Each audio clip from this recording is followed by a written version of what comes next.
हे लोगोफोर दिनैनि गुबुन मोनसे गोदान आपडेट भिडिअआवहाय नोंथांमोन गासैखौबो बरायहरनाय थालायबाय दे। स' नोंथांमोननिसिम आसा खालामो भिडिअखौहाय जागायनायनिफ्राय जोबजासिम नायलांगोन होननानै।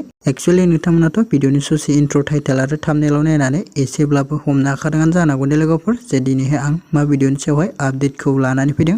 एक्चुअली लोगोफोर आं दिनैहाय आनाया ब्रह्म आरो सोमखोर बसुमतारी बिथांनि गोदानैहाय फैनो गोनां मोनसे मिउजिक भिडिअनि सायावहायनो आपडेटखौ लानानै फैदों दे लोगोफोर।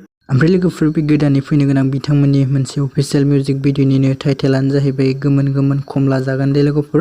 ओमफ्राय लोगोफोर बे मिउजिक भिडिअखौ आनाया ब्रह्म इउट्युब चेनेलनि गेजेरजोंहायनो नुनो मोनगोन दे। स' लोगोफोर बिथाङा 25 मार्च एबा गाबोनहाय रिलिज खालामगोन होनना बुंदों दे। स' लोगोफोर नोंथांमोना भिडिअखौ नायनो थाखाय सोर एक्साइटेड जाना दङ कमेन्टनि गेजेरजों फोरमायहरग्रोबानो जाबाय दे लोगोफोर। स' लोगोफोर बिदिब्ला दिनैनि शर्ट आपडेट भिडिअआ बेखिनियानो मोनदे। आसा खालामो नोंथांमोना भिडिअखौ नायनानै मोजां मोनदों। भिडिअखौ जुदि नायनानै मोजां मोनदोंब्ला खनसे लाइक खालामनानै होबानो जाबाय दे लोगोफोर।